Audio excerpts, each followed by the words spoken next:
there is joy in serving the Lord. Lumaki po ako sa church. I was born into a Christian family. Basically, sa church ako, nag-Sunday school, nag-DBBS, ma-attend na camps and all.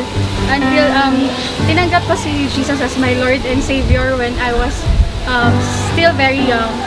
In 1991 sa isang summer camp, doon ko siya nakilala.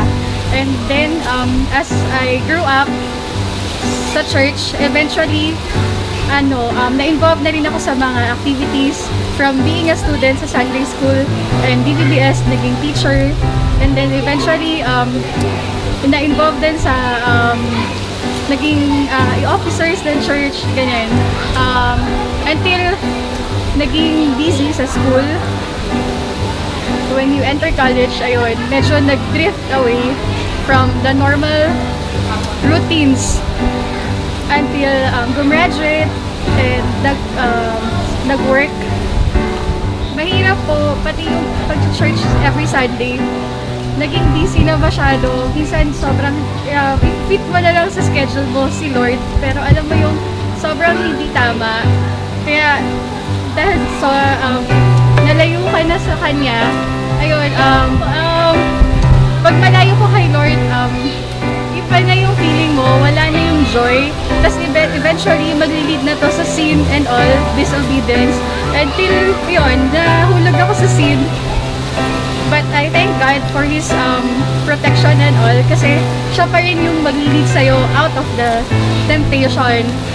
Dinala ko ni Lord dito sa Singapore for a reason. Dinala na ako dito para muling manumbalik ako sa Kanya, sa pag-serve sa Kanya.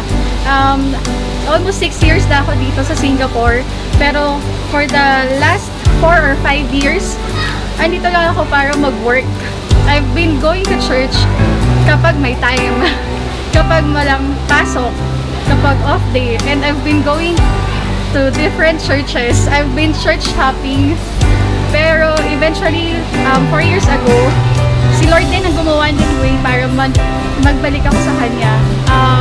From being in an F&B in the F&B industry, inalis na ako doon, nalipat ako sa office, and dahil dyan, naging office hours na yung work ko, Monday to Friday, and si Lord din nag-open ng doors para magbalik ako sa church, and I thank God at dinala niya ako dito sa church, sa Faith, sa FBIFSG, and unti-unti nagbalik yung joy sa pagsiserve sa Kanya, even in small ways, even in little ways ng pagsiserve kay Lord. Ayun. Masaya, iba yung pakiramdam. Truly there is joy in serving Him. May paamo ka. Happy 2nd anniversary. Yeah.